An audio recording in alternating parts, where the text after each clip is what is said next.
नमस्कार दोस्तों, स्वागत है आप सभी का हमारे YouTube चैनल आलोक ज्ञान गंगा में। मित्रों, हम हाजिर हैं गरीब गौरी की दर्द भरी प्रेम कहानी का छठा भाग लेकर के। अगर आपने इस कहानी के पहले भागों को अभी तक आपने नहीं सुना है तो डिस्क्रिप्शन में मैंने उसका लिंक दे दिया है। इस भाग को सुनने से पहले कहानी को पूरा समझने के लिए इसके पहले के भागों को अवश्य सुनें। तो चलिए मित्रों, देर ना करते हुए कहानी को आगे शुरू करते हैं। अनुराग ने अपनी बात को आगे जारी रखते हुए गौरी से कहा, आप और नीता दीदी कहती रहिए और देखी आपने अपनी नीता दीदी की करतूत। पहले उन्होंने सोचा होगा कि पता नहीं कौन गौरी से मिलने आया है तो लौटा दिया, और जब बाद में आपने आकर के उन्हें सच बताया तो वह दौड़ी दौड़ी गई उन्हें वापस ढूंढने के लिए। यह है आपकी नीता दीदी की सच्चाई और आप उनकी फिर भी तरफदारी कर रही हैं। गौरी, हम अगर मान भी लें कि आपकी बात सही है, लेकिन सर अब हमारे सामने तो उन्होंने नहीं लौटाया सीमा को, और उन्होंने हमसे कहा भी नहीं कि उन्होंने लौटाया है। तब हमें क्या ज़रूरत है नीता दीदी से कुछ कहने की? और सर अगर वह कुछ गलत कर भी रही हैं तो वह उनका कर्म है, और अगर हम अच्छा कर रहे हैं तो वह हमारा कर्म है, और जो जैसा करेगा वह वैसा भरेगा। फिर हमें क्यों किसी के बारे में गलत सोचना, अगर जब हम सही हैं। अनुराग, मतलब आपका कहना है कि वह अब आपके सामने आपको कुछ गलत बोलेंगी या आपके सामने कुछ गलत व्यवहार करेंगी तब आपको यकीन होगा कि नीता जी कितनी गलत हैं, और आप वह सब कैसे भूल गई? आपकी नौकरी लगने से पहले की ही तो बात है। यही नीता जी आपको घर की नौकरानी बना करके रखती थी। गौरी ने अनुराग को समझाते हुए कहा, हम जानते हैं सर कि आप हमारी परवाह करते हैं, लेकिन सर क्या यह उचित है कि नीता जी के कल के बुरे व्यवहार को याद करके हम उनके आज के सुख को भी दुख में बदल दें? हम नहीं जानते थे कि नीता दीदी के मन में क्या है, लेकिन सर अब जैसा भी नीता दीदी कर रही है, उन्होंने आज हमें कोई काम नहीं करने दिया। क्या इतना ही काफी नहीं है हमारी संतुष्टि के लिए? अनुराग, आपको पता है इसमें भी उनका स्वार्थ छिपा है। वह इसलिए आपके साथ अच्छा व्यवहार करने लगी हैं ताकि आपकी सैलरी उन्हें मिलती रहे। गौरी, वह हमारा और हमारे बच्चे की देखभाल करती रहे अच्छे से, और अगर तब वह हमारी सैलरी भी ले लें तो क्या हुआ सर? हम अपनों के साथ सुरक्षित तो रह रहे हैं यहाँ, यही हमारे लिए बहुत है सर। अनुराग, कितनी मीठी मीठी बातें कर रही हैं आप, ताकि हम और कुछ ना कहें आपकी नीता दीदी के बारे में ना। ठीक है, जब आप अपनी नीता दीदी की तरफदारी ही कर रही हैं तब फिर हम और क्या कहें। गौरी, वैसे एक बात पूछे आपसे? अनुराग, यह भी कोई पूछने की बात है, पूछिए क्या पूछना चाहती हैं आप? गौरी, आपने क्यों नीरज भैया को मेड लाने से रोका? अनुराग ने तब हैरानी व्यक्त करते हुए गौरी से कहा, आप तो हमसे भी एक कदम आगे हैं, इसका मतलब आपको सब पता है। आज समझ गए हम कि इस भोले भाले चेहरे के पीछे एक बेहद चतुर व्यक्तित्व भी छुपा हुआ है, और अब हमारी समझ में आ गया कि आपने क्यों मेड को घर आने को कह दिया था। गौरी ने तब हल्की सी मुस्कान चेहरे पर लाते हुए कहा, तो भला आपको गलत काम कैसे करने दे सकते थे हम, इसलिए हमने अलग से मेड को ढूंढ लिया था। अनुराग, जब आपको यह पता था तो आपने हमें बताया क्यों नहीं? गौरी, अगर बता देते तो क्या आप हमें मेड लाने की परमिशन देते? बल्कि जो आप कर रहे थे उसी गलत काम में हमें भी शामिल करने की कोशिश करते, इसलिए हमने आपको कुछ नहीं बताया और चुपचाप मेड ढूंढ ली ताकि हम आपको भी गलत करने से रोक सकें।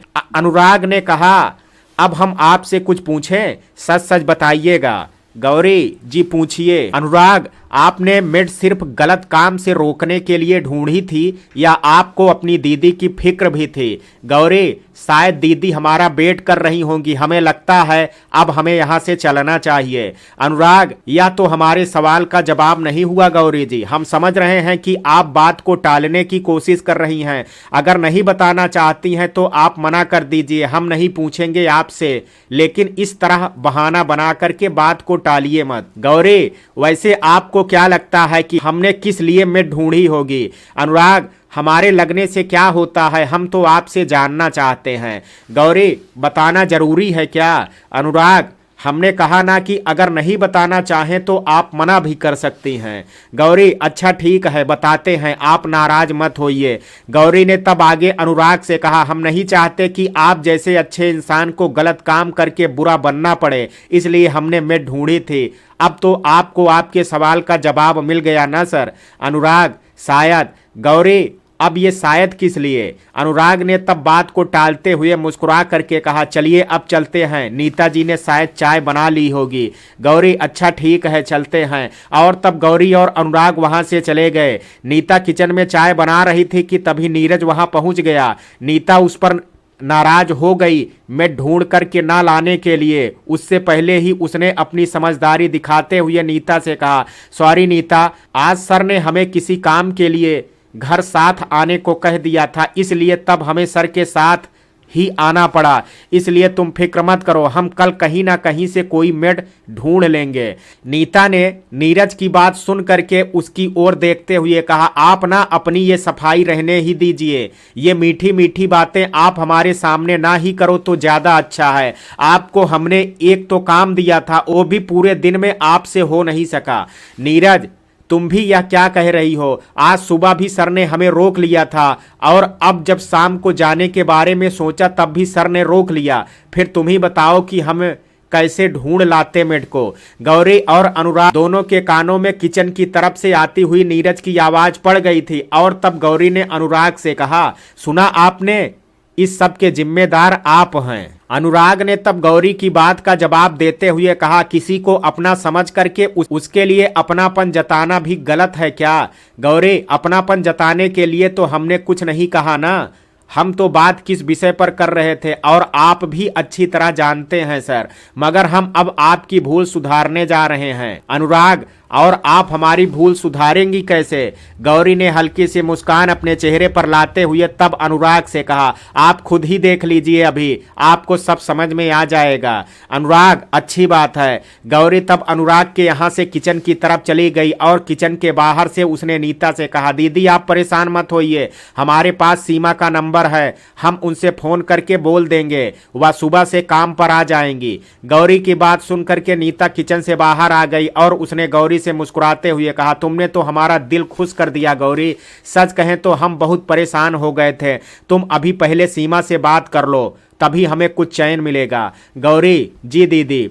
और गौरी ने तब सीमा का नंबर मिला दिया और उसे अगले दिन से काम पर आने के लिए कह दिया।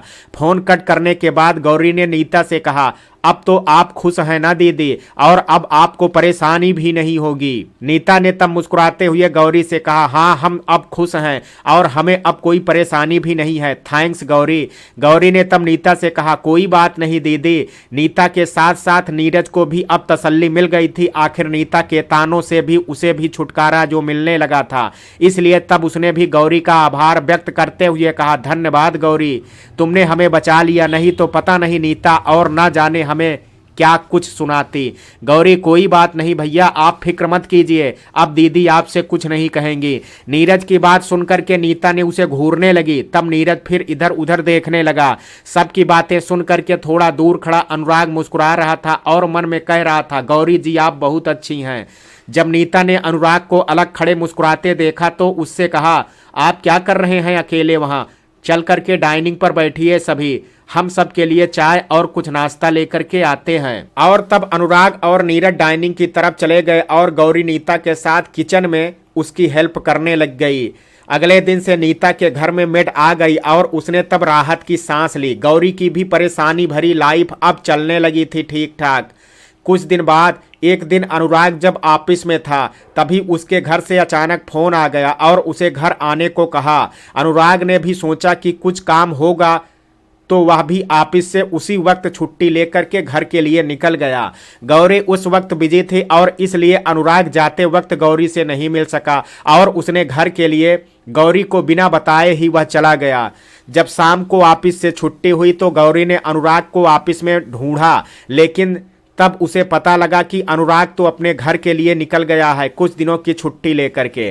गौरी को अनुराग के घर जाने से तो कोई आपत्ति नहीं थी, लेकिन इस बात का बुरा जरूर लगा कि अनुराग जाते वक्त उससे मिल करके भी नहीं गया। गौरी ने सोचा कि वह उससे फोन करके एक बार बात कर ले। लेकिन गौरी अनुराग को बिना बताए जाने से बहुत हर्ट हुई थी, इसलिए उसने उसको नाराजगी के चलते फोन नहीं किया और उदास होकर के घर के लिए निकल गई। हालांकि रास्ते भर और घर पहुंचने के बाद भी बार बार गौरी अपना फोन देखती रही कि कहीं अनुराग का कोई मैसेज या कॉल तो उसके लिए नहीं आया। लेकिन जब अनुराग की तरफ से उसे कोई भी रिस्पांस नहीं मिला तो वह और भी उदास हो जाती है।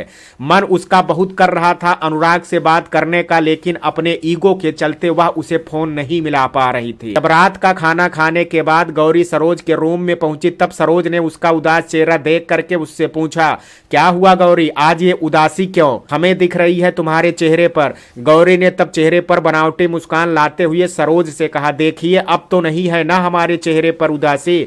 सरोज, तुम हमसे सच छुपाने की कोशिश कब से करने लगी गौरी? तुम्हें हम खूब समझते हैं, बताओ हमें क्या बात है। गौरी अपनी उदासी की वजह बताने की हिम्मत नहीं जुटा पा रही थी, इसलिए उसने तब कुछ इस तरह से सरोज से कहा, मम्मी आज अनुराग सर अपने घर गए हैं। सरोज, तो भला इसमें उदास होने की क्या बात है? और फिर सरोज ने गौरी को आगे समझाते हुए कहा, कुछ काम होगा अनुराग को या घर वालों की याद आ रही होगी तो वह चले गए होंगे अपने घर। गौरी ने तब कुछ खोए हुए सरोज से कहा, शायद आप ठीक कह रही हैं मम्मी। सरोज ने आगे गौरी से कहा, वैसे अनुराग कब की आने को बोल के गए हैं? उनके बिना घर कुछ सूना सूना लग रहा है। गौरी, हमें नहीं पता मम्मी। सरोज, हमें लगा कि वह तुम्हें तो बता करके ही गए होंगे। गौरी ने उदासी भरे स्वर में कहा, आप बताने की बात कह रही हैं, वह तो हमसे जाने से पहले मिल करके भी नहीं गए। सरोज, हो सकता है शायद कि किसी काम की वजह से जल्दी जाना पड़ गया होगा, इसलिए तुम्हें बिना बताए चले गए होंगे। गौरी, मानते हैं मम्मी की जल्दी जाना पड़ गया होगा उन्हें, तो क्या वह एक मैसेज करके भी तो हमें बता सकते थे? सरोज, हाँ एक मैसेज तो कर ही सकते थे, लेकिन हो सकता है उनकी कुछ व्यवस्था रही हो। गौरी ने तब अनुराग पर नाराजगी व्यक्त करते हुए सरोज से कहा, अगर वह बड़े बाबू होंगे तो अपनी जगह, जब तक उनका खुद का कोई मैसेज या कॉल नहीं आता है हम भी कोई कॉल या मैसेज नहीं करेंगे। गौरी अभी सरोज से बात कर ही रही थी कि तभी उसके फोन की रिंग बजने लगी और गौरी ने जब फोन उठा करके देखा तो पता लगा कि फोन अनुराग का ही है। और तब गौरी ने नाराजगी के चलते अनुराग का नाम देख करके उसका फोन कट कर दिया। जब सरोज ने गौरी का फोन कट करते देखा तो उससे पूछा, किसका फोन था गौरी, और तुमने बिना बात किए ही फोन कट क्यों कर दिया? गौरी, हमें नहीं करनी उनसे बात। सरोज तब समझ गई कि फोन किसका है, इसलिए तब उन्होंने मुस्कुरा करके गौरी से कहा, तो अनुराग का फोन आया था। और फिर सरोज ने आगे गौरी से कहा, अभी तो तुम कह रही थी कि सर ने तुम्हें कॉल या मैसेज कुछ भी नहीं किया, और अब जब अनुराग का फोन आ रहा है तो तुम फोन ही नहीं उठा रही हो। गौरी, हाँ तब हमने कहा था, लेकिन अब हम सर से नाराज हैं, इसलिए हमें उनसे बात नहीं करनी है। और तभी गौरी का फोन फिर से रिंग करने लगा। गौरी ने इस बार भी अनुराग का फोन कट कर दिया। जब गौरी ने इस बार भी अनुराग का फोन कट कर दिया तब अनुराग भी समझ गया था कि गौरी शायद उससे नाराज है, इसलिए वह उसका फोन रिसीव नहीं कर रही है, और इसलिए तब उसने इस बार गौरी का नहीं बल्कि सरोज का नंबर डायल कर दिया। जब सरोज ने देखा कि अनुराग का नंबर है तो उन्होंने अनुराग का फोन तुरंत रिसीव कर लिया और कुछ औपचारिक बातें होने के बाद अनुराग ने सरोज से कहा, आंटी जी क्या गौरी जी आपके पास ही बैठी हैं? अनुराग की कही बात गौरी भी सुन पा रही, इसलिए तब उसने सरोज से इशारा करके उसके बारे में ना बताने को कहा। लेकिन सरोज ने अनुराग की बात का जवाब देते हुए अनुराग से कहा, हाँ गौरी हमारे पास ही बैठी है, लेकिन शायद वह तुमसे नाराज है इसलिए बात नहीं करना चाहती। अनुराग, आंटी जी आप उन्हें एक बार हमसे बात करने को तो कहिए, हम उनकी नाराजगी दूर कर देंगे। सरोज, अच्छा करते हैं कोशिश, अगर गौरी बात करने के लिए मानती है तो। और तब सरोज ने गौरी से कहा, अनुराग ने बड़ी उम्मीद से हमारे पास फोन किया है, एक बार हमारे कहने से तुम उनसे बात कर लो। जब सरोज ने कुछ इस तरह से बात कही तो गौरी उनसे मना नहीं कर सकी और सरोज से फोन लेकर के अपने कान से लगाते हुए उसने अनुराग से नाराजगी से कहा, जी कहिए। गौरी के शब्दों में गुस्से के प्रभाव को अनुराग अच्छी तरह महसूस कर पा रहा था, इसलिए तब उसने प्यार से गौरी को समझाते हुए कहा, हम जानते हैं कि हमारे अचानक और आपको बिना बताए जाने से आपको अच्छा नहीं लगा, लेकिन हम क्या करते। आप उस वक्त ऑफिस में बिजी थे और हमें घर के लिए उसी वक्त निकलना भी था। बस यही वजह थी कि हम आपसे मिल करके आपको आने के बारे में नहीं बता सके। गौरी, माना कि हम उस समय बिजी थे इसलिए आप हमसे मिल करके नहीं गए, लेकिन आपने तो हमें फोन भी नहीं किया। एक बार तो आप हमें फोन करके तो बता ही सकते थे। अनुराग, ऐसी बात नहीं है, हमने आपको फोन करने की कोशिश की ही नहीं, लेकिन हम क्या करते। हमने वहां से निकलने के कुछ देर बाद आपको फोन मिलाया था, लेकिन यकीन मानिए आप हमारी बात का आपका फोन मिला ही नहीं था। गौरी, चलो हम आपका यह बहाना भी मान लेते हैं, क्या आप हमें एक मैसेज भी नहीं कर सकते थे। अनुराग, हाँ, हम यह मानते हैं कि यह हमारी गलती थी, हमें आपको मैसेज कर देना चाहिए, लेकिन बस यही सोच करके आपको मैसेज नहीं किया कि आपसे फोन पर बात ही कर लेंगे। और अगर तब भी आपको हमारी वजह से हर्ट हुआ हो तो हम उसके लिए आपसे माफी मांगते हैं, हमें माफ कर दीजिए। गौरी, अच्छा ठीक है, माफी मांगने की जरूरत नहीं है। गौरी ने तब आगे अनुराग से कहा, वैसे एक बात बताइए कि ऐसा क्या काम आ गया था आपको जो आपको अचानक से जाना पड़ गया। अनुराग, हमारी मम्मी ने हमें फोन करके कहा कि अभी घर के लिए निकल आओ, कोई जरूरी काम है, इसलिए हमने फिर कुछ ज्यादा पूछा नहीं। वैसे भी काफी दिनों से घर नहीं आए थे, इसलिए तब फिर हम भी घर के लिए चले गए थे। गौरी, और अब आपको पता लगा कि वह जरूरी काम क्या था जिसके लिए आपको घर बुलाया गया था। अनुराग ने तब मुस्कुरा करके गौरी से कहा, आप ही सोच करके बताइए जरा कि वह जरूरी काम क्या हो सकता था।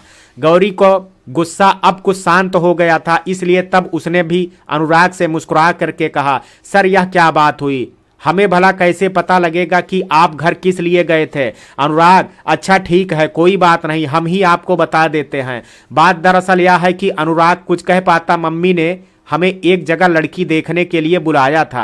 अनुराग की बात सुनते ही गौरी के चेहरे की खुशी अचानक से गायब हो गई थी और उसकी आंखों से आंसू निकल करके उसके गालों पर आ गए थे। गौरी ने अपने आंसुओं को पोंछा और चेहरे पर बनावटी मुस्कान लाते हुए अनुराग से कहा, आपको बहुत बहुत शुभकामनाएं सर। गौरी अनुराग से और बात करने की हिम्मत नहीं जुटा पा रही थी और इसलिए तब उसने अनुराग से कहा, अच्छा सर, आपको घर पर और भी बहुत सारे काम होंगे, इसलिए अब हम आपको और डिस्टर्ब नहीं करेंगे, गुड नाइट। अनुराग कुछ कह पाता उससे पहले गौरी ने फोन कट कर दिया और फिर गौरी ज्यादा देर सरोज के पास भी नहीं बैठी, क्योंकि उसे अनुराग की बात ने बहुत आहत किया था। इसलिए तब वह दीपक को गोद में लेकर के अपने रूम की ओर चली गई। दीपक को लेटाने के बाद गौरी की आंखों में रुके हुए आंसू फिर से बाहर आ गए थे और वह रोने लगी थी।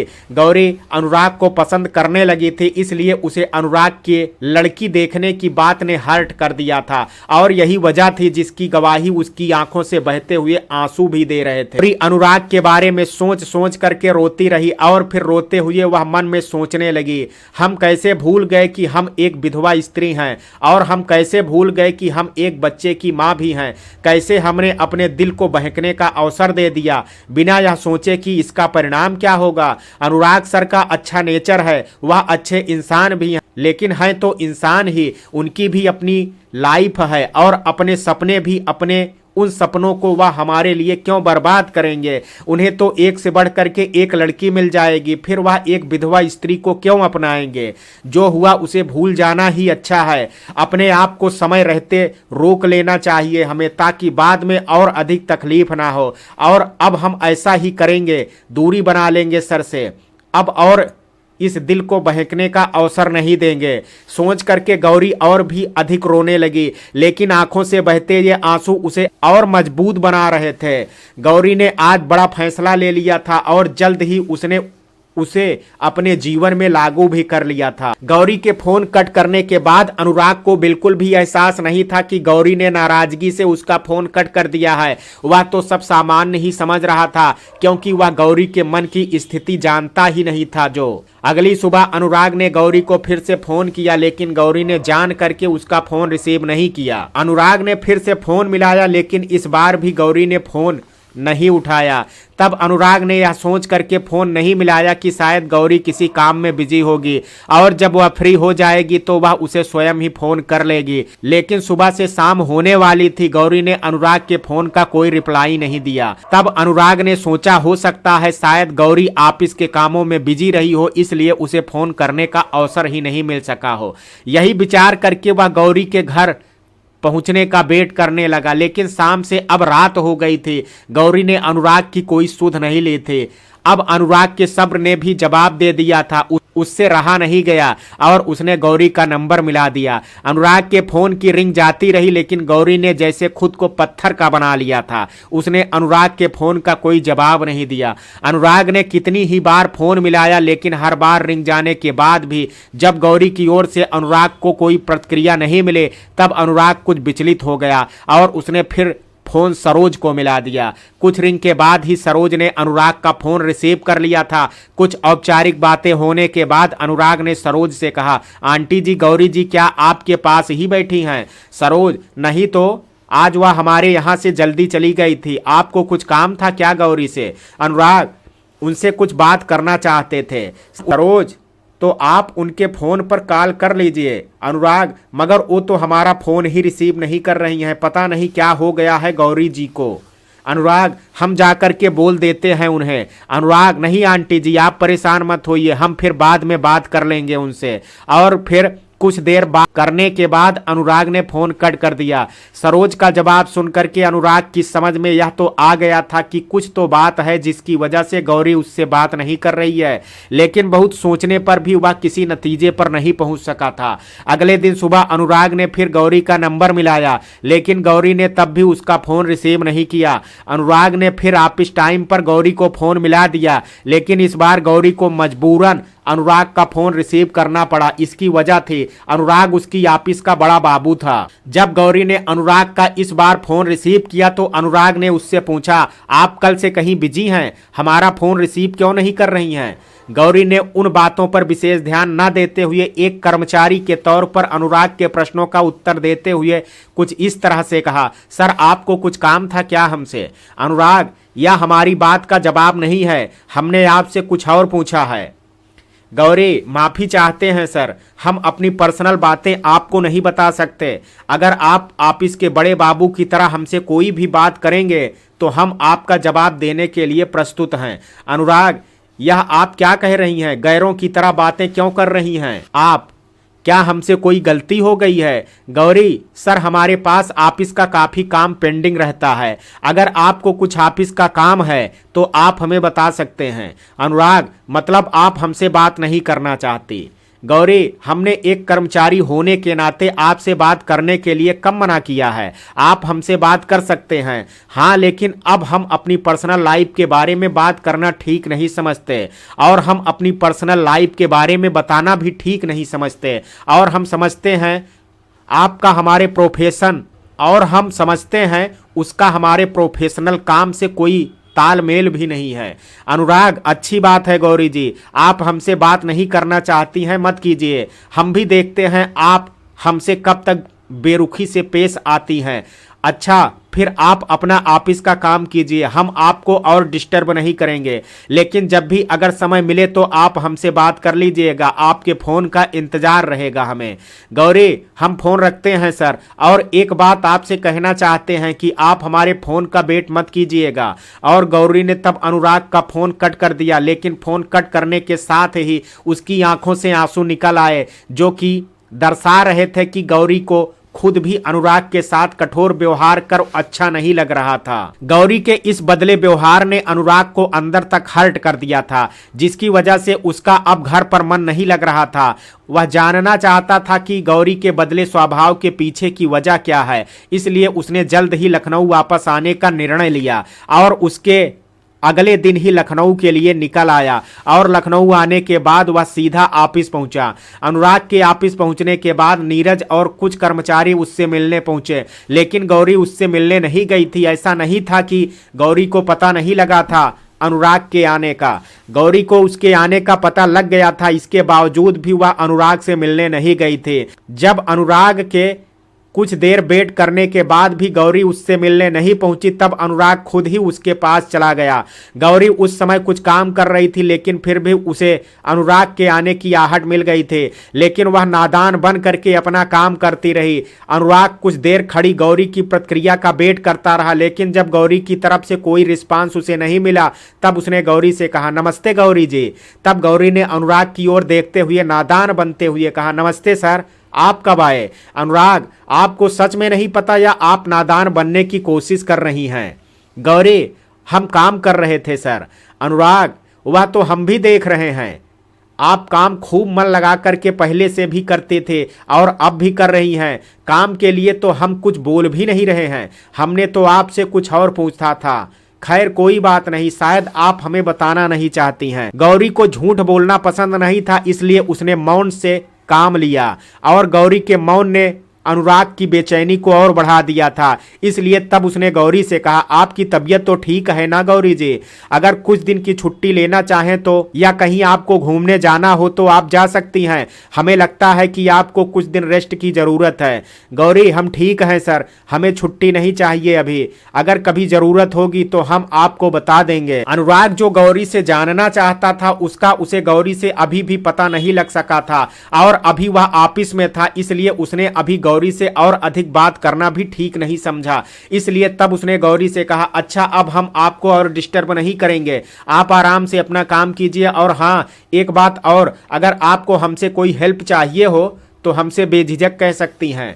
गौरी जी जरूर सर। और तब अनुराग उदास हो करके गौरी के यहाँ से चला गया। अनुराग के वहाँ रहने तक गौरी ने खुद को बड़ी मुश्किल से रोक रखा था। उसके जाने के बाद गौरी की आंखों से आंसू अपने आप ही निकल आए। इन आंसुओं के पीछे की वजह अनुराग को गौरी का इग्नोर करना था, या उसने भी अनुराग के चेहरे की उदासी को देख लिया था, यह कह पाना मुश्किल है। लेकिन यह सच है कि गौरी के लिए अनुराग को भुला पाना या उसे जान करके इग्नोर करना इतना आसान नहीं था। यह तो वही जानती थी कि उसे कितनी तकलीफ होती थी अनुराग को हर्ट करने पर। जब ऑफिस में लंच टाइम हुआ तो गौरी अपना लंच बॉक्स उठा करके लंच करने जा ही रही थी कि तभी उसे ख्याल आया कि अनुराग तो आज अपने घर से आया है, शायद वह अपना लंच नहीं लाया होगा। यही ख्याल कर वह अनुराग के ऑफिस रूम की ओर चली गई। अनुराग के ऑफिस रूम का गेट खोलते हुए गौरी ने अनुराग से कहा, सर क्या हम अंदर आ सकते हैं? अनुराग उस वक्त अपने लैपटॉप पर कुछ काम कर रहा था। जैसे ही उसके कानों में गौरी की आवाज पड़ी,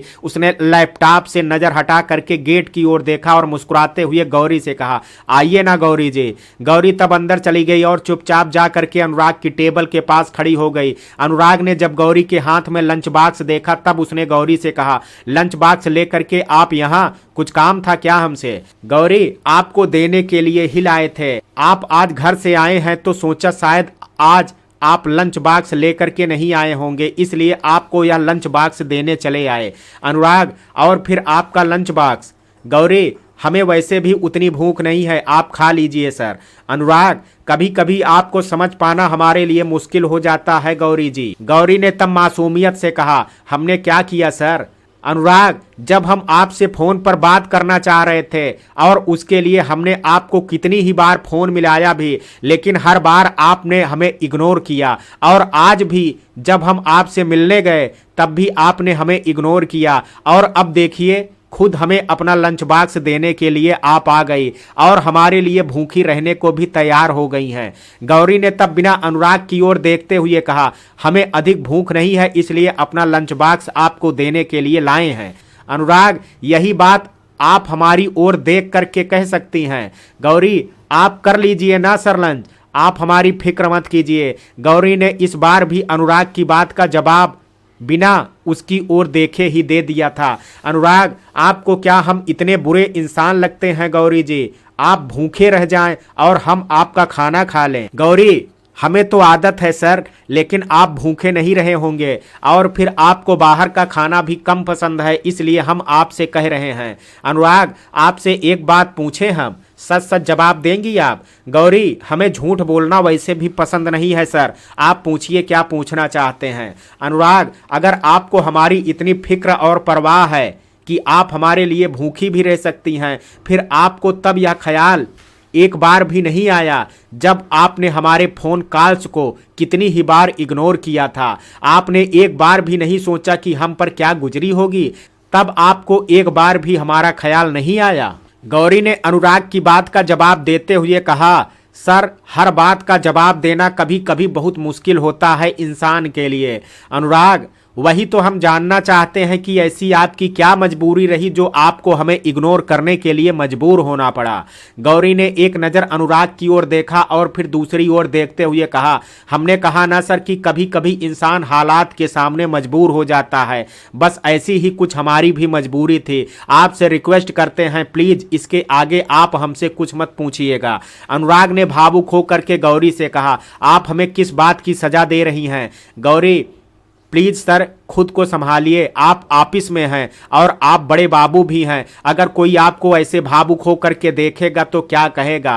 अनुराग, अच्छी बात है, आपकी बात मान लेते हैं। गौरी, फिर हमारी एक और बात मान लीजिए। गौरी ने आगे अनुराग की टेबल पर लंच बॉक्स रख करके अनुराग से कहा, यह लंच बॉक्स हम छोड़ करके जा रहे हैं, आप लंच कर लीजिए। अनुराग, अच्छी बात है, हम आपकी यह भी बात मान लेते हैं, हम लंच कर लेंगे।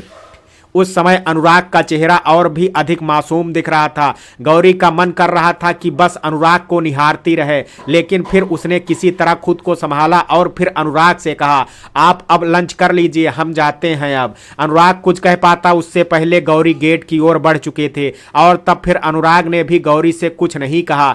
लंच तो अब गौरी के पास था नहीं, इसलिए सबसे अलग वह एक चेयर पर जाकर के बैठ गई थी और अनुराग के बारे में ही सोच रही थी और सोचते हुए उसकी आंखों में नमी भी आ गई थी, जो कि बता रही थी कि गौरी के लिए अब अनुराग क्या था। लेकिन फिर वह मजबूर अनुराग से दूर होने के लिए विवश थी, क्योंकि वह एक विधवा जो थी तो कैसे अपने दिल का हाल अनुराग के सामने बयां कर सकती थी? कैसे बोल देती वह अनुराग से कि वह उससे प्यार करने लगी है, उसे चाहने लगी है। और दूसरा, उसे डर इस बात का भी तो था कि अनुराग उसे तिरस्कृत ना कर दे, यही उसकी विवशता थी। वह अपने दिल का हाल अनुराग के सामने बयां नहीं कर सकती थी।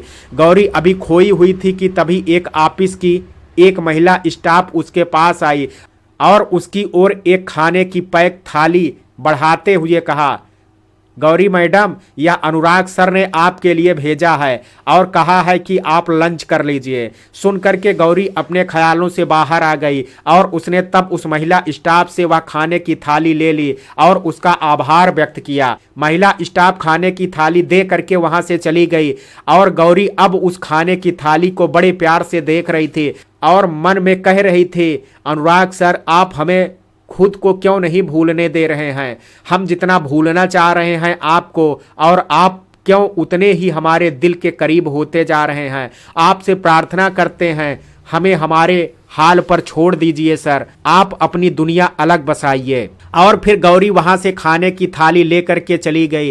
रात का समय था, नीरज के घर पर सभी डाइनिंग पर बैठे हुए खाना खा रहे थे। तब भी गौरी के चेहरे पर अनुराग को वह पहले से खुशी नहीं दिख रही थी जो अनुराग अपने घर जाने से पहले छोड़ करके गया था। और अब ना वो खुशी खुद अनुराग के चेहरे पर थी, क्योंकि गौरी की बेरुखी उसे भी आहत कर रही थी। लेकिन नीता ने अनुराग के चेहरे के भावों को पढ़ लिया था, इसलिए तब उसने अनुराग से कहा, सर आपके घर पर सब खैरियत तो है ना? अनुराग, हाँ जी सब खैरियत है। नीता, तब फिर आपके चेहरे पर यह उदासी के चिन्ह क्यों दिखाई दे रहे हैं हमें? अनुराग ने चेहरे पर बनावटी मुस्कान लाते हुए कहा, आपको ऐसा क्यों लग रहा है? देखिए हम खुश तो हैं। गौरी चुपचाप खाना खा रही थी, उसने अनुराग की ओर जान करके नहीं देखा था। अनुराग की बात के जवाब में नीता कुछ कह पाती उससे पहले नीरज ने अनुराग के चेहरे की ओर देखते हुए अनुराग से कहा, वैसे नीता ठीक ही कह रही हैं सर, आपके चेहरे पर वह पहले सी रौनक हमें भी नहीं दिख रही है। अगर कोई बात है तो आप हमसे शेयर कर सकते हैं। अनुराग ने फिर बनावटी मुस्कान के साथ नीता और नीरज से कहा, हमदर्दी के लिए शुक्रिया। और आगे अनुराग ने गौरी को सुनाते हुए नीरज और नीता से कहा, हर बात का जवाब देना कभी कभी बहुत मुश्किल होता है इंसान के लिए, बस ऐसी ही हमारी कुछ व्यवस्था समझ लीजिए। नीरज जी और नीता जी, गौरी सब समझ रही थी कि अनुराग उसे सुना करके ही कह रहा है, लेकिन फिर भी उसने अनुराग की ओर एक बार भी नहीं देखा था और वह अभी भी चुपचाप खाना खा रही थी। नीता ने फिर अनुराग से कहा, अगर आप शेयर नहीं करना चाहते हैं तो कोई बात नहीं सर, हम आपको बताने के लिए विवश नहीं करेंगे, लेकिन एक बात आपसे अवश्य कहेंगे सर कि बांटने से मन हल्का हो जाता है। अनुराग ने तब नीता की ओर देखते हुए कहा, अच्छा नीता जी, फिर आप एक बात बताइए। नीता जी पूछिए। अनुराग, मान लीजिए अगर आप अपनी किसी सहेली की बहुत रिस्पेक्ट करती हो, उनकी आपको परवाह भी हो और आप भी यह जानती हो कि उनको भी आपकी बहुत परवाह है, लेकिन अचानक से वो अपना व्यवहार आपके लिए बदल दें, आपसे बात करना बंद कर दें, आपके फ़ोन भी रिसीव ना करें, आपको इग्नोर भी करने लगें, तो आपको कैसा लगेगा नीता जी? अनुराग की बात सुनकर के गौरी के मन में आया तो कि अभी वह अनुराग से पूछ ले कि सजा कौन किसको दे रहा है, हम या आप, लेकिन फिर कुछ सोच करके वह चुप रह गई। नीता ने तब अनुराग की बात का जवाब देते हुए कहा, तब तो हमें भी बहुत बुरा लगेगा सर। अनुराग, बस यही समझ लीजिए कि ऐसी ही कुछ घटना हमारे साथ घटित हुई है। हमारे उस दोस्त ने हमें सजा दे दी है, लेकिन हमें हमारा जुर्म भी नहीं बताया। तब आप ही बताइए कि ये उदासी चेहरे पर होगी या नहीं। अनुराग की बात सुनने के बाद भी गौरी ने इस बार भी अनुराग की ओर नहीं देखा था, लेकिन नीता ने अनुराग की बात का जवाब देते हुए अनुराग से कहा, सर आप बताइए वो आपके कौन दोस्त हैं जिन्होंने आप जैसे अच्छे इंसान के साथ ऐसा गलत व्यवहार किया है। हमें लगता है उन्हें इंसानों की परखने की समझ नहीं होगी, अन्यथा वह ऐसी गलती कभी नहीं करते। अनुराग, नीता जी देखिए, आप हमारे दोस्त के बारे में कुछ गलत मत कहिए। वो भले हमें जो भी समझते रहें, लेकिन हम उनकी बहुत रिस्पेक्ट करते हैं। नीता, ये होती है अच्छाई और अच्छे लोगों की निशानी, और एक आपके दोस्त हैं जो कि इतने अच्छे इंसान को ना समझ करके बहुत बड़ी नादानी कर रहे हैं। अनुराग, नीता जी आपने फिर से हमारे दोस्त के बारे में गलत कहा। नीता, सॉरी सर, लेकिन एक बात जरूर कहेंगे कि आप अच्छे इंसान हैं, तभी वो ज्यादा भाव खा रहे हैं। अगर हम आपकी जगह होते तो समझाते उन्हें अच्छी तरह से। अनुराग ने नीता की बात सुन करके मन में बड़बड़ाते हुए कहा, इसमें तो कोई संदेह नहीं है, आप तो बिना गलती के सामने वाले की खबर भी ले सकती हैं नीता जी। नीता ने तब अनुराग से कहा, आपने कुछ कहा सर? अनुराग, आपने क्या सुना? नीता, सुना तो नहीं, लेकिन लगा कि जैसे आप कुछ कह रहे हो। तब नीरज ने बीच में बोलते हुए नीता से कहा, सर ने तो कुछ नहीं कहा, लेकिन शायद तुम्हारे कान बज रहे हैं। नीरज की बात सुन करके नीता के चेहरे को गुस्से से घूरा और फिर अपनी थाली की ओर देखते हुए खाना खाने लगी। इतनी बातें सबके बीच हुई, लेकिन इस बीच गौरी ने किसी से कुछ नहीं कहा था। वह चुपचाप सिर झुकाए खाना खा रही थी। गौरी का खाना हो चुका था, इसलिए उसने तब नीता से कहा, दीदी हमारे लिए कुछ काम तो नहीं है? नीता, तुमने खाना खा लिया? गौरी, जी दीदी। नीता, क्या बात है, तुम्हारी तबीयत तो ठीक है ना? आज तुमने कम खाना खाया। गौरी, दीदी हम बिल्कुल ठीक हैं और हमने कम खाना भी नहीं खाया है, आप बात कर रही थी इसलिए शायद आपने ध्यान नहीं दिया होगा। नीता, अच्छा तब ठीक है, फिर तुम जा करके आराम करो। और तब गौरी वहां से चली गई। गौरी के जाने के कुछ देर बाद अनुराग भी वहां से चला गया। गौरी खाना खाने के बाद सरोज के रूम में ही गई थी और वहां बैठ करके सरोज से बात कर रही थी, लेकिन कुछ देर बाद जब अनुराग वहां पहुंचा तब गौरी ने अनुराग को देख करके सरोज से कहा, मम्मी अब हम चलते हैं, आज दीपक भी नहीं सोए हैं अब तक, जा करके इन्हें सुला देते हैं। सरोज को तो सब सामान्य ही लग रहा था, लेकिन अनुराग की सब समझ में आ रहा था। वह समझ गया था कि गौरी ने ऐसा सरोज से क्यों कहा, इसलिए तब उसने ही गौरी से कहा, गौरी जी आप हमारी वजह से तकलीफ मत कीजिए, हम जानते हैं कि आप हमारी वजह से ही यहाँ से जा रही हैं, आप आराम से आंटी जी के पास बैठिए, हम ही यहाँ से चले जाते हैं। और फिर अनुराग ने आगे सरोज की ओर देखते हुए कहा, आंटी जी नमस्ते। सरोज कुछ कह पाता उससे पहले ही अनुराग वहां से चला गया। अनुराग को देख करके दीपक के चेहरे पर मुस्कान आ गई, लेकिन जब अनुराग ने उसे गोद में नहीं लिया और बिना मिले चला गया तब दीपक रोने लगा। पहले तो गौरी ने उसे प्यार से चुप कराने की कोशिश की, लेकिन जब दीपक नहीं चुप हो रहा था तो उसने दीपक को डांटते हुए कहा, तुमसे इतनी देर से चुप होने को बोल रहे हैं ना, समझ में नहीं आ रहा है तुम्हारे? चुप हो जाओ जल्दी से, बड़े आए अंकल की गोद में जाने वाले। सरोज ने गौरी को दीपक पर गुस्सा करते हुए देख करके कहा, ये क्या गौरी, मासूम से बच्चे पर अपना गुस्सा क्यों निकाल रही हो? लाओ तुम दीपक को हमें दे दो, हम चुप कराते हैं अपने राजा बेटा को। और तब सरोज ने गौरी की गोंद से दीपक को ले लिया और उसे प्यार से चुप कराने लगी। कुछ ही देर में दीपक चुप हो गया और सरोज की गोंद में ही सो गया।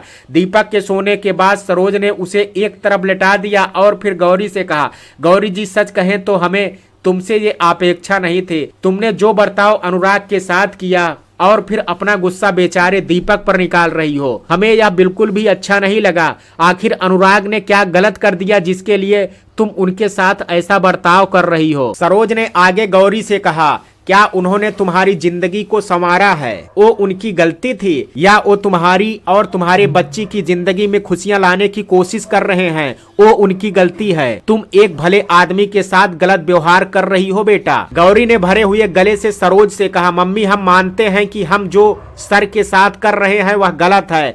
हम भी यह बात जानते हैं, हमें भी खुद अच्छा नहीं लगता है ऐसा करना, लेकिन हम और कर भी क्या सकते हैं मम्मी, हम मजबूर हैं, आखिर हम भी तो इंसान ही हैं। कहते हुए गौरी की आंखों से आंसू निकल आए। तब सरोज ने उसके सिर पर प्यार से हाथ फेरते हुए कहा, आखिर ऐसी तुम्हारी क्या मजबूरी है बेटा जिसे तुम हमें भी नहीं बता सकती हो, जिसे मन में रख करके तुम अपने मन में घुट रही हो। गौरी अभी भी रोती जा रही थी। तब सरोज ने फिर से उससे प्यार से कहा, बेटा बता दो हमें आखिर बात क्या है, हो सकता है हम तुम्हारी कोई मदद कर पाएं। गौरी ने भरे हुए गले से कहा, आपको तो पता है मम्मी कि सर कितने अच्छे इंसान हैं और उन्होंने हम पर कितने एहसान किए हैं। उनकी अच्छाई कब हमें पसंद आने लगी, उनका अच्छा व्यवहार कब हमारे मन में जगह बनाने लगा, या हमें खुद भी पता नहीं लगा। वो तो जब सर ने हमसे फोन पर कहा कि वो लड़की देखने के लिए गए हैं, तब हमें एहसास हुआ कि सर हमसे दूर जा रहे हैं, कोई उन्हें हमसे दूर ले करके जा रहा है। और फिर हमें बाद में यह एहसास हुआ कि हमारे कदम तो उस ओर बढ़ रहे हैं जहां मंजिल का ठिकाना ही नहीं है। और फिर यही सोच करके हमने खुद को सर से दूर करने का फैसला कर लिया। गौरी की बात सुन करके सरोज ने गौरी को समझाते हुए कहा, तुमने जो किया वो सही है गौरी, लेकिन भले अनुराग तुम्हें ना अपना सके मगर उन्होंने गैर हो करके भी जो तुम्हारे लिए किया है वह कम नहीं है गौरी। गौरी हम कब कह रहे हैं कि अनुराग सर ने जो किया है वह कम है? हम उनके उस उपकार के लिए सदैव उनके आभारी रहेंगे और हमें खुशी होगी अगर हम उनके किसी काम आ सकें तो। सरोज अच्छा लगा हमें यह सुन करके, मगर तुमसे एक शिकायत है बेटा, तुमने जैसा व्यवहार अभी अनुराग के साथ किया वह हमें अच्छा नहीं लगा। क्या किसी के एहसानों का बदला उसे हर्ट करके दिया जाता है? गौरी ने भावुक होकर के कहा, हम जानते हैं मम्मी कि किसी के एहसानों का बदला ऐसे नहीं दिया जाता, मगर हम क्या कर सकते हैं? हम सर से दूरी बनाना चाहते थे ताकि हम और कमजोर ना पड़ें। सरोज वैसे सच कहें तो गलती तुम्हारी थी, तुमने अनुराग से पूछ करके तो अपना दिल उन्हें नहीं दिया था। गलती तुम्हारी अपनी थी और उसकी सजा तुम अनुराग को दे रही हो। क्या यही सही है? गौरी हम मानते हैं मम्मी जी कि हम जो कर रहे हैं वह गलत है, लेकिन हम और क्या करते, हमारा खुद के दिल पर बस नहीं है। खुद से भी ज्यादा हम उनकी फिक्र करने लगे हैं, उनसे प्यार करने लगे हैं। हम उनसे खुद ही दूर होने चाहते हैं, लेकिन फिर भी आगे और कमजोर ना पड़ जाएं, इसलिए उनसे दूरी बनाने की कोशिश कर रहे हैं। आपने जो कहा वह भी सही है मम्मी कि हमने उनसे पूछ करके तो उन्हें अपना दिल नहीं दिया था, लेकिन कब उनकी अच्छाई ने हमें अपना बना लिया हमें खुद भी पता नहीं लगा। बावजूद इसके हम उन्हें भुला करके अपनी नादानी को सुधारने की कोशिश कर रहे हैं और इसलिए ही हमें उन्हें इग्नोर करना पड़ रहा है। गौरी ने आगे रोते हुए कहा, मम्मी ऐसा करके हम उनको ही नहीं बल्कि हम खुद को भी हर्ट कर रहे हैं। जब उन्हें जान करके इग्नोर करते हैं तो हम ही जानते हैं कि हम पर क्या बीतती है, लेकिन फिर भी खुद को किसी तरह यह सोच करके रोक लेते हैं कि वह एक विधवा को क्यों अपनाएंगे। सरोज ने गौरी का सिर अपने कंधे पर रख लिया और उसे समझाते हुए कहा, मत रो बेटा, हम तुम्हारी पीड़ा को समझ सकते हैं। विश्वास रखो खुद पर और अपने प्यार पर भी।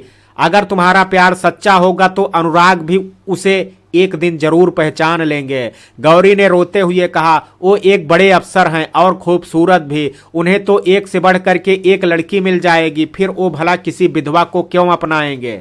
सरोज ने गौरी को समझाते हुए आगे कहा, लेकिन जो खूबसूरत दिल तुम्हारे पास है वो तो हर लड़की के पास नहीं होगा ना।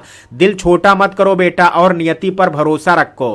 गौरी, अनुराग सर बहुत अच्छे हैं मम्मी। सरोज, हम जानते हैं बेटा, अनुराग सच में बहुत अच्छे हैं और हम यह भी जानते हैं कि वह तुम्हारा बहुत सम्मान करते हैं और तुम्हारी फिक्र भी करते हैं। और फिर सरोज ने गौरी का सिर अपने कंधे से हटा करके अपने सामने किया और फिर उसे आगे समझाते हुए कहा, इसलिए तुम उन्हें हर्ट मत करो। जैसे सामान्य पहले उनके साथ पेश आती थी वैसे ही अभी भी आओ। गौरी, मगर मम्मी अगर फिर भी सर किसी और के हो गए तो हमें बहुत तकलीफ होगी, इसलिए हमें उनसे अभी से ही दूर रहने दीजिए। सरोज, तुमने यहाँ से जाते समय अनुराग का चेहरा देखा था, बेचारे कितनी दुखी होकर के यहाँ से गए थे। क्या तुम यही चाहती हो कि अनुराग तुम्हारी वजह से दुखी रहें? गौरी, नहीं मम्मी, हम सपने में भी उनके बारे में बुरा नहीं सोच सकते, बल्कि हमारे बस में हो तो हम अपने हिस्से की भी खुशियां उन्हें दे दें और उनके हिस्से के गम हम ले लें। सरोज, तो क्या उन्हें दुखी कर तुम उन्हें खुशियां दोगी? गौरी, क्या तुम्हारा प्यार इतना कमजोर है? गौरी ने तब अपनी आंखों से आंसू पोंछे और सरोज से कहा, हमें आपकी बात समझ में आ गई, हम सर को अब दुखी नहीं करेंगे और हमारा प्यार कमजोर नहीं है मम्मी, हम इंतजार करेंगे उनका। सरोज ने तब हल्की सी मुस्कान अपने चेहरे पर लाते हुए कहा, ये हुई ना बात, अब जरा मुस्कुरा करके और दिखाओ हमें। और तब गौरी के चेहरे पर हल्की सी मुस्कान आ गई। सरोज ने तब गौरी का गाल प्यार से छू करके, तुम मुस्कुराती रहो, बहुत अच्छी लगती हो। सरोज ने फिर आगे गौरी से कहा, अब जाकर के सो जाओ बेटा, रात बहुत हो गई है। और फिर तब गौरी दीपक को लेकर के वहां से चली गई। गौरी ने अपने रूम में आकर के दीपक को लेटा दिया और उसके माथे पर प्यार से चूम करके कहा, अपनी माँ को माफ कर देना बेटा, हमने गुस्से में तुम्हें डांट दिया था। और गौरी ने फिर दीपक को चद्दर उड़ा दी और फिर खुद भी उसके पास लेट गई। गौरी ने फिर अपना फोन उठा और एक इमोजी के साथ अनुराग को सॉरी लिख करके सेंड कर दिया। गौरी मैसेज सेंड करने के बाद फोन की तरफ देखती रही, लेकिन जब कुछ देर तक इंतजार करने के बाद भी अनुराग का कोई मैसेज नहीं आया, तब उसने अपना फोन एक तरफ रख दिया और कुछ देर बाद उसकी आंख लग गई और वह सो गई। लेकिन गौरी सुबह अपने समय पर जाग गई और वह बाहर आकर के बैठ गई और अनुराग के रूम से बाहर आने का वेट करने लगी। कुछ देर के इंतजार के बाद ही अनुराग उसे आता हुआ दिख गया। रात को जो गौरी अनुराग को इग्नोर कर रही थी, अब उसी के चेहरे पर अनुराग को देख करके स्माइल आ गई थी। लेकिन इस बार अनुराग गौरी को इग्नोर कर उसके बगल से जाने लगा था। तब गौरी ने उससे कहा, गुड मॉर्निंग सर। अनुराग, गुड मॉर्निंग। और फिर कह करके अनुराग ने आगे अपने कदम बढ़ा दिए तो गौरी ने उसके पीछे जाते हुए कहा, यह तो अच्छी बात नहीं है ना सर, हम आपसे बात कर रहे हैं और आप आगे चले जा रहे हैं। अनुराग तब रुक गया और उसने गौरी से कहा, हमें लगा कि कहीं आप हमें फिर से इग्नोर ना करें, इसलिए खुद ही आपसे दूर जा रहे थे। गौरी ने तब मासूमियत से कहा, रात की बात से हमसे अब तक नाराज हैं, हमने सॉरी लिख करके भी आपको सेंड किया था, आपने हमारा मैसेज पढ़ा नहीं सर। अनुराग ने गौरी की बात का जवाब देते हुए आगे कहा, पहले हमारी बेइज्जती कीजिए और फिर सॉरी बोलिए, यही सही है आपका।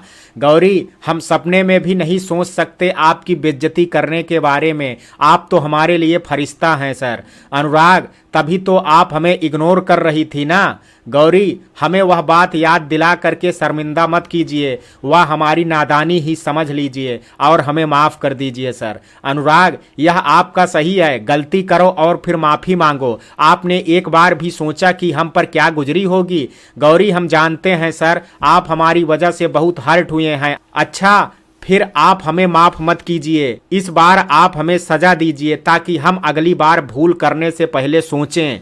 अनुराग, अच्छी बात है, ऐसा ही करेंगे, लेकिन हम अपनी मंगेतर से पूछ करके सजा निर्धारित करेंगे। अगर आपको मंजूर है तो बोलिए। मंगेतर की बात सुन करके गौरी के चेहरे के भाव बदल गए। उसे लगा कि जैसे एक पल में किसी ने उसके सारे सपने चूर चूर कर दिए हों। गौरी को अनुराग की बात ने एक तरह से सदमे में डाल दिया था। गौरी को कुछ नहीं सूझ रहा था कि वह अनुराग से आगे क्या कहे, लेकिन तभी उसके मुंह से हैरानी व्यक्त करते हुए निकला, मंगेतर, आपकी सगाई हो गई? अनुराग, सगाई तो अब तक नहीं हुई, लेकिन हमने उन्हें अपनी मंगेतर मान लिया है। गौरी ने उदास हो करके कहा, मुबारक हो सर, माफ कीजिएगा, हमें मुबारकबाद देने में समय लग गया, हमें पता नहीं था कि आप लड़की पसंद कर आए हैं। अनुराग, यह क्या गौरी जी, मुबारकबाद भी दे रही हैं, वह भी मायूस हो करके। हमें लगता है कि शायद आपको हमारी मंगेतर के बारे में सुन करके अच्छा नहीं लगा। गौरी, ऐसा हमने कब कहा सर? अनुराग, कहा तो नहीं आपने, लेकिन आपके चेहरे के भाव तो यही स्पष्ट कह रहे हैं। जरा चेहरे पर मुस्कान लाइए और फिर मुस्कुरा करके तो कहिए जरा। गौरी ने तब चेहरे पर बनावटी मुस्कान लाते हुए कहा, बहुत बहुत मुबारक हो सर। गौरी ने आगे अनुराग से कहा, अब तो ठीक है ना सर? अनुराग, मान लेते हैं ठीक है, लेकिन ना जाने क्यों हमें ऐसा लग रहा है आप अंदर से खुश नहीं हैं। गौरी, आपको ऐसा क्यों लग रहा है? हमारे चेहरे पर यह मुस्कान आपको दिख रही है ना, देखिए, यह खुशी नहीं है क्या? अनुराग, अच्छा, जब आप कह रही हैं तो हम मान लेते हैं। अनुराग ने आगे गौरी से कहा, अच्छा तो फिर बताइए कि आपने क्या सोचा? गौरी ने हैरानी से पूछा, किस बारे में? अनुराग, अरे वही जो अभी आपने सजा देने की बात कही थी। गौरी, हमने मना कब किया है? आप दे सकते हैं हमें सजा। अनुराग, लेकिन हमने जो आपकी सजा के बारे में अपनी मंगेतर से पूछ करके बताने के बाद डिसीजन लेने के लिए कहा था, तो क्या अब आप उसके लिए तैयार हैं? गौरी, हम किसी और की सजा क्यों मानेंगे? आप जो चाहें सजा दें, लेकिन हम किसी और के लिए यह इजाजत नहीं देंगे। अनुराग, वह कोई और कैसे होंगे? अब तो वह हमारी मंगेतर है, हमारी उनसे शादी होने वाली है। अगर आपको मंजूर नहीं है तो मना कर दीजिए, लेकिन सजा तो हम उनसे पूछ करके ही देंगे। अब आपको बात माननी है या नहीं, यह आपका निर्णय है। गौरी, आपको मना कर हम आपको हर्ट नहीं करना चाहते, इसलिए आपकी यह शर्त भी मान लेते हैं। आप पूछ लीजिए उनसे फोन करके कि वह हमें सजा क्या देना चाहती हैं। अनुराग, फोन पर नहीं पूछेंगे, आपको ऑफिस के बाद हमारे साथ चलना होगा। हम आपको उनसे मिलवाएंगे आज और तभी सजा का डिसीजन लेंगे। गौरी, मतलब आप हमें उनके सामने बेइज्जत करना चाहते हैं? अनुराग, देखिए, हम आपसे जबरदस्ती तो नहीं कर रहे हैं, आपको चलना है तो चलिएगा, नहीं तो आप मना भी कर सकती हैं। गौरी, आप जानते हैं ना कि हम मना नहीं करेंगे, इसलिए तो बार बार ऐसा कह रहे हैं। अच्छी बात है, हम आपके लिए उनकी नज़रों में बेइज्जत भी हो जाएंगे। हम चलेंगे आपके साथ आपकी मंगेतर से मिलने के लिए। गौरी ने आगे कुछ सोचते हुए अनुराग से कहा, आपसे कुछ पूछना चाहते हैं, क्या हमें परमिशन है? अनुराग जी, पूछिए, क्या पूछना चाहती हैं आप? गौरी, क्या वो बहुत सुंदर है? हमारा मतलब है कि आपकी मंगेतर बहुत सुंदर हैं क्या? अनुराग, हाँ जी, वह बहुत सुंदर हैं। गौरी, जरूरी तो नहीं कि हर खूबसूरत इंसान दिल का भी अच्छा हो, आपने उनके बारे में पता तो कर लिया है ना? अनुराग, हमने उनके बारे में काफ़ी कुछ पता कर लिया है, वह दिल की बहुत अच्छी हैं और काफ़ी गुणवान भी हैं। गौरी ने तब फिर कुछ सोचते हुए उदासी भरे स्वर में अनुराग से कहा, खाना बनाना आता है उन्हें? आपको रिश्ता पक्का करने से पहले खाना बनाने के बारे में भी पूछना चाहिए था। तब अनुराग ने मुस्कुरा करके कहा, आप फिक्र मत कीजिए गौरी जी, वह आपकी तरह खाना बनाती हैं। अगर आप एक बार उनके हाथ का खाना खाएंगी तो आपको पता लग जाएगा कि वह कितना अच्छा खाना बनाती हैं। गौरी तरकीब लगा करके अनुराग की मंगेतर का छोटा दिखाने के बारे में सोच रही थी, लेकिन हर बात में अनुराग उसकी बड़ाई करता जा रहा था और गौरी को अनुराग की मंगेतर की तारीफ सुन करके उसके प्रति ईर्ष्या बढ़ती जा रही थी। इसलिए उसने तब अनुराग से कहा, सर, इतनी जल्दी किसी पर इतना विश्वास दिखाना क्या सही है? यह आपके जीवन भर का फैसला है, हमें लगता है कि आपको फैसला या सोच समझ करके ही करना चाहिए। अनुराग, आज हमने जाना कि आपको हमारी कितनी फिक्र है, हमारी इतनी फिक्र करने के लिए शुक्रिया। लेकिन गौरी जी, हम आपको बता दें कि हमारी मंगेतर बहुत बहुत अच्छी हैं। अनुराग के मुंह से अनुराग की मंगेतर की तारीफ सुन करके गौरी का सब्र जवाब दे रहा था। ज्यों-ज्यों अनुराग अपनी मंगेतर की तारीफ कर रहा था, गौरी को प्रतीत होता जा रहा था कि अनुराग को कोई उससे दूर ले जा रहा है। वह अब रोना चाहती थी, इसलिए तब उसने अनुराग से कहा, सर, हम अब जा रहे हैं, आपकी बात हमें याद रहेगी,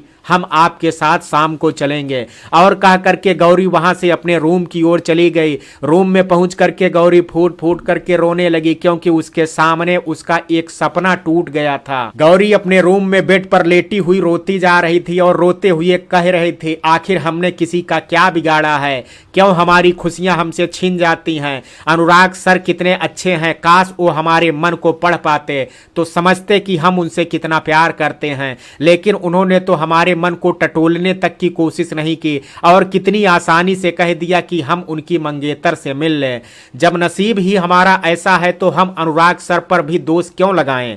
हमें तो गम के साथ जीने की आदत सी हो गई है। अनुराग सर अपनी दुनिया में खुश रहें। गौरी अभी भी रो रही थी कि तभी नीता ने बाहर से आवाज लगाते हुए कहा, गौरी क्या कर रही हो, जल्दी तैयार होकर के आ जाओ, तुम्हें ऑफिस भी जाना है, ऑफिस का टाइम भी होने वाला है। नीता की आवाज सुनकर के गौरी ने आंसू पोंछ लिए और नीता की बात का जवाब देते हुए कहा, जी दीदी हम आते हैं तैयार होकर के। और तब नीता बाहर से ही वापस चली गई और गौरी ऑफिस के लिए तैयार होने लगी। कुछ देर बाद गौरी, अनुराग, नीरज और नीता सभी डाइनिंग पर ब्रेकफास्ट कर रहे थे। तब कुछ ना कुछ बातें कर रहे थे, लेकिन गौरी चुपचाप ब्रेकफास्ट कर रही थी। उसके चेहरे पर अनुराग से दूर होने का गम अभी भी स्पष्ट देखा जा सकता था और उसके चेहरे की मायूसी भी यह साफ जाहिर कर रही थी कि वह अनुराग से कितना प्यार करने लगी थी। नीता ने गौरी का उदास चेहरा जब देखा तो उससे पूछ लिया। उसने गौरी से कहा, क्या हुआ गौरी, तुम्हारी तबीयत तो ठीक है ना। गौरी ने जैसे ही नीता की बात सुनी उसने अपने चेहरे पर एक खुशी का नकाब ओढ़ लिया ताकि नीता उसके चेहरे की मायूसी को फिर से ना देख सके। और गौरी ने बनावटी मुस्कान के साथ नीता से कहा, आप फिक्र मत कीजिए दीदी, हमारी तबीयत बिल्कुल ठीक है। नीता कुछ बोल पाती उससे पहले अनुराग ने बीच में बोलते हुए गौरी से कहा, गौरी जी अगर आपका स्वास्थ्य ठीक नहीं है तो आप आज छुट्टी कर लीजिए। जब नीरज ने भी गौरी से कहा, सर ठीक कह रहे हैं गौरी, अगर तुम्हारी तबीयत ठीक नहीं है तो तुम ऑफिस मत जाओ आज। तब गौरी ने अनुराग और नीरज की बात का जवाब देते हुए कहा, हमारी तबीयत बिल्कुल ठीक है, इसलिए हम ऑफिस चलेंगे। अनुराग ने तब गौरी की ओर देखते हुए कहा, अच्छा ठीक है, अगर आपको ऑफिस में भी कोई कमजोरी फील हो तो हमें बता दीजिएगा। गौरी, जी सर। और फिर गौरी ब्रेकफास्ट करने लगी। जब सबका ब्रेकफास्ट हो गया तब फिर अनुराग, गौरी और नीरज ऑफिस के लिए निकल गए। जैसे जैसे दिन निकलता जा रहा था गौरी की परेशानी और भी अधिक बढ़ती जा रही थी, जिसकी वजह से वह अनुराग की मंगेतर का सामना कैसे करेगी और उससे भी बड़ी उलझन थी कि वह अनुराग को अपने सामने किसी और का होता हुआ कैसे देखेगी। यही बातें उसे बहुत विचलित कर रही थी और उसकी परेशानी भी बढ़ा रही थी। लेकिन गौरी शाम होने को आखिर कैसे रोक सकती थी। आखिर में शाम हो गई थी और ऑफिस की छुट्टी भी हो गई और अब उसे अनुराग के साथ मजबूरन उसकी मंगेतर से मिलने के लिए जाना ही था। आज नीरज को कुछ काम था तो वह ऑफिस से अकेले ही चला गया था और गौरी को अनुराग के साथ घर जाने के लिए बोल गया था। अब तो गौरी के पास अनुराग को मना करने के लिए भी कोई चारा नहीं था, उसे अनुराग के साथ अब जाना ही था। गौरी अनुराग की गाड़ी के पास खड़ी थी, तभी अनुराग ने गाड़ी का गेट खोलते हुए गौरी से कहा, गौरी जी अब आप हमारी गाड़ी में बैठ सकती हैं आप। गौरी तब पिछली सीट पर जाकर के बैठ गई और तब अनुराग ने उससे कहा, आज हमारी गाड़ी की किस्मत खुल गई है। गौरी ने हैरानी व्यक्त करते हुए कहा, हम कुछ समझे नहीं। अनुराग ने तब मुस्कुराते हुए कहा, आप जो हमारी गाड़ी में बैठ गई हैं। अनुराग की इस बात पर भी गौरी के चेहरे पर कोई मुस्कान नहीं आई और उसने गंभीर स्वर में भी अनुराग से कहा, सर आप भी ना। अनुराग, हमने ऐसा जान करके कहा था ताकि आपके चेहरे पर कोई स्माइल तो हम देख सकें, और आप हैं कि उदास रहने का जैसे मन ही बना रखा है। और फिर अनुराग ने गौरी के साइड का गेट बंद कर और जा करके ड्राइव सीट पर बैठ गया और फिर उसने तब गौरी से आगे कहा, हमें ना जाने क्यों लग रहा है कि आप हमारी मंगेतर से मिलना नहीं चाहती हैं। अगर यह सही है तो हम आपको साथ चलने के लिए जबरदस्ती नहीं करेंगे। आप अगर नहीं जाना चाहती हैं तो कोई बात नहीं। गौरी, आप हमारे चेहरे की उदासी पर मत जाइए, हम आपकी मंगेतर से मिलने के लिए चल रहे हैं। अनुराग, सच में आप मिलना चाहती हैं हमारी मंगेतर से? गौरी, हमने मना कब किया है बोलिए। अनुराग, अरे आप तो नाराज होने लगी, हम तो बस पूछ रहे थे। अनुराग ने आगे गौरी से कहा, और आपसे एक बात कहना चाहते हैं कि आप ऐसे उदास हो करके उनसे मिलेंगी तो वह क्या सोचेंगी। गौरी, सर अब आप हमें अपनी मंगेतर से मिलने के लिए ले चलेंगे, और रही बात हमारे उदास होने की तो हम उनके सामने ऐसे नहीं रहेंगे, आप फिक्र मत कीजिए, हम उनके सामने आपको बेइज्जत नहीं होने देंगे। अनुराग, इतना तो हमें आप पर पूरा भरोसा है, वैसे आपसे एक बात और पूछ सकते हैं क्या। गौरी, जी पूछिए। अनुराग, हम आज सुबह से ही आपको नोटिस कर रहे हैं, आप उदास हैं, क्या बात है, सब ठीक तो है ना। गौरी, आप हमारी फिक्र मत कीजिए सर, और आप हमें जल्द से मैडम से मिलाने ले चलिए, और फिर हमें घर भी तो जाना है। अनुराग, अच्छा ठीक है, लेकिन हम आपसे इस उदासी की वजह बाद में जान करके ही रहेंगे। गौरी ने अनुराग की बात के जवाब में कुछ कहा तो नहीं, लेकिन अनुराग ने गाड़ी स्टार्ट कर आगे बढ़ा दी। गौरी कैसे कह देती अनुराग से कि वह बाद में अपनी उदासी की वजह बता देगी। वह बताती भी तो कैसे, क्योंकि अब उसकी नजरों में तो अनुराग किसी और का जो हो चुका था। कुछ देर ड्राइव करने के बाद अनुराग ने गाड़ी एक रेस्टोरेंट के पास रोक दी, और गौरी ने तब अनुराग से कहा, यहाँ क्यों रोक दी गाड़ी आपने। अनुराग, इसी रेस्टोरेंट में तो हम आपको मैडम से मिलवाएंगे। कह करके अनुराग गाड़ी से उतर गया, और उतर करके गौरी के साइड का गेट जा करके खोल दिया, और फिर जब गौरी भी गाड़ी से उतर गई तब दोनों रेस्टोरेंट के अंदर चले गए। मित्रों, कहानी के इस भाग में आज इतना ही, शेष कहानी कल सुनेंगे भाग 7 में। कहानी का ये भाग आपको कैसा लगा, आप अपनी राय मुझे कमेंट बॉक्स में जरूर दीजिएगा। वीडियो पसंद आया हो तो वीडियो को लाइक शेयर, अगर चैनल पर पहली बार विजिट कर रहे हैं तो कृपया चैनल को सब्सक्राइब करना ना भूलें। कल मिलते हैं कहानी के शेष भाग के साथ, तब तक के लिए जय हिंद, जय भारत।